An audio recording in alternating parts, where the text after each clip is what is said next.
Hello fellow YouTubers and subscribers, I'd like to welcome you all to the Fresh Eye. With this show, I watch and or catch up on shows that are old, new, live action, or animated. Yeah, so sorry that I have this video coming up a lot later than I intended it. Because recently, a lot of things have been happening since I uploaded that last warehouse video.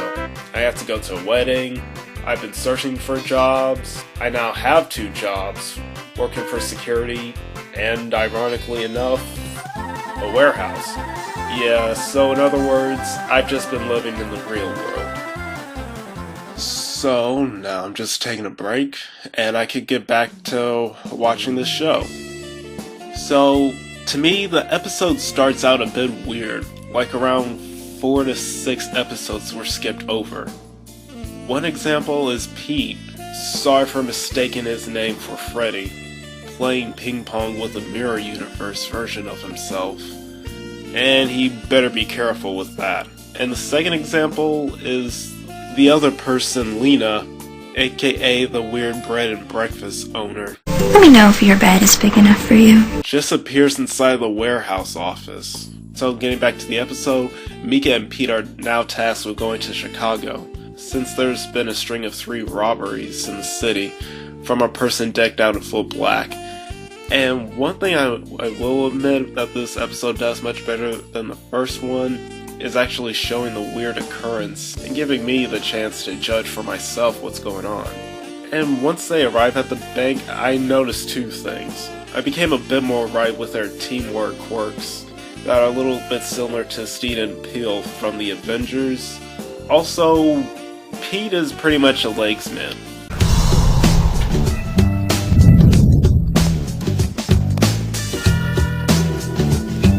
Then you get exiled off the reservation into my town, humping my leg. It's a nice leg.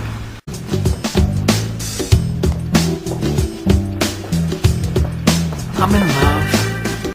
And after they meet the CIA woman, I finally get to hear the theme song of the show. And all I can say, it's worse than Haven's opening theme.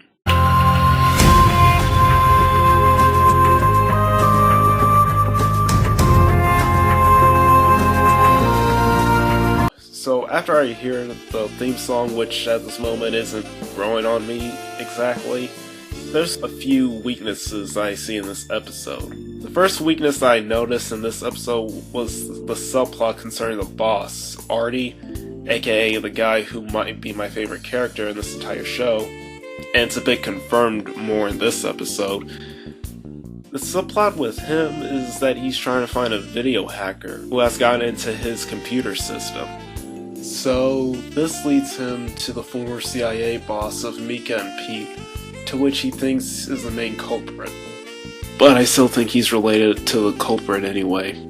So this turns out to be a slight dud, and keeping with the current steampunk tradition,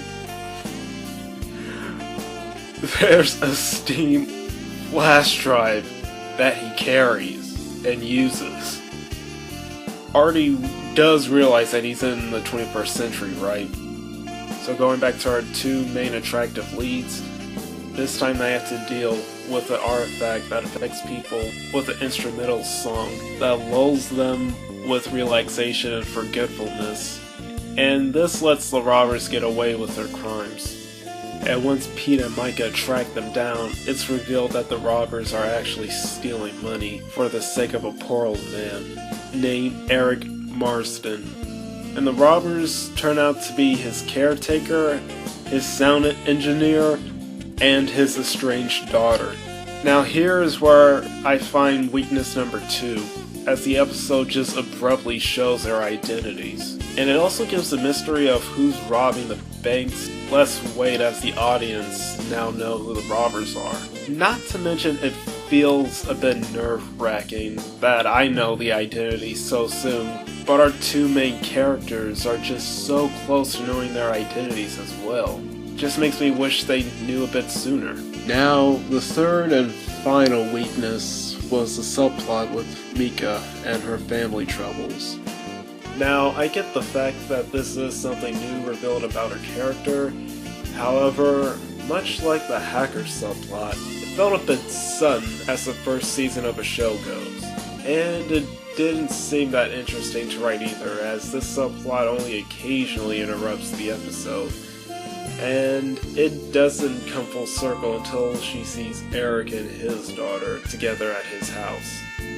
So, this episode's main problem was going a bit far for an early episode for the first season, because some things like the hacker goose chase, Pete being very comfortable in a storage unit to the point where he's playing a game with an object, Rita just showing up inside the base. Things like that makes me feel like this should be happening either in a much later episode in this season, or in a different season entirely.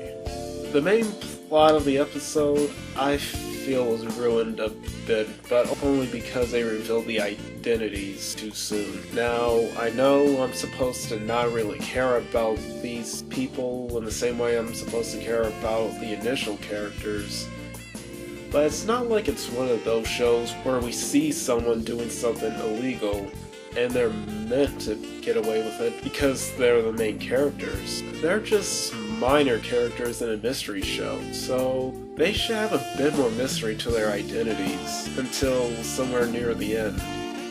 Now, Mika's subplot with her family troubles was okay, but not only did I feel it come up way too quick, but I was wondering more about the ending of the last episode that seemed like Mika was going to be haunted by her husband's ghost.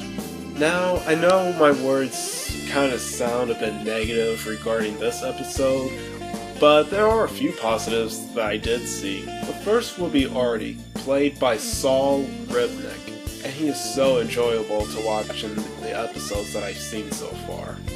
It's like a mix between a very smart person that seems to know everything and that naughty smart aleck that goes almost everywhere and say whatever it is on his mind that you wish you could say in real life. Hold the line, please.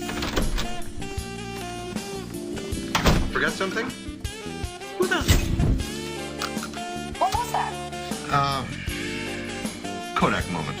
And the second is the friendly chemistry that I got between Pete and that blonde CIA woman. Even though it kind of started out as creepy stalker-like behavior on Pete's part, It's a nice leg. things seemed to calm down as they had more normal conversations with each other. And I really hope this woman does come back in another episode later down the line. And like Artie, her character is also enjoyable to watch. Also, on a side note, I'm beginning to understand Pete's special sixth sense ability that seems to be activated at a certain time. Now, the final thing that I thought was excellently done with this episode was how the artifact was being used. The record with a song of soft-sounding music that makes people calm and forgetful. This has a good case of reality, as almost any kind of calm music can have that effect on a person. However, the difference is that it seems to work on anyone given the specific place they're in for the song to work. Not to mention that it's the opposite of Marsden's current state, as he's a person stricken by depression and grief, whereas the song gives out more positive feelings. And despite these few good details, this episode was just an overall disappointment, in my view. Because just when I thought I knew the show from the first episode, it just fast forwards itself. So I guess from now on I can't expect this show to have a certain formula anymore. However, I'll still keep watching this show, as I'm actually getting more interested in what the object of interest will be for each episode. And much like Artie, I'll be wondering who that mystery hacker will be. Well guys, that's it for now, and I'll be back with another video on the next episode whenever I have time, so try and be patient. So if there's anything I missed, then please let me know in the comment section below. And please refrain from making any spoilers. Also, that double review of Lone Ranger and White House Down, I decided to postpone that for next year. But I will try and be doing another type of review for another movie this December. However, I'm still going to try and upload my Marvel cartoons video pretty soon. But in the meantime, click this picture right here to look at my review of the first episode, and stay tuned for a new show that I'll have my fresh eye on. Just try not to lose your heads.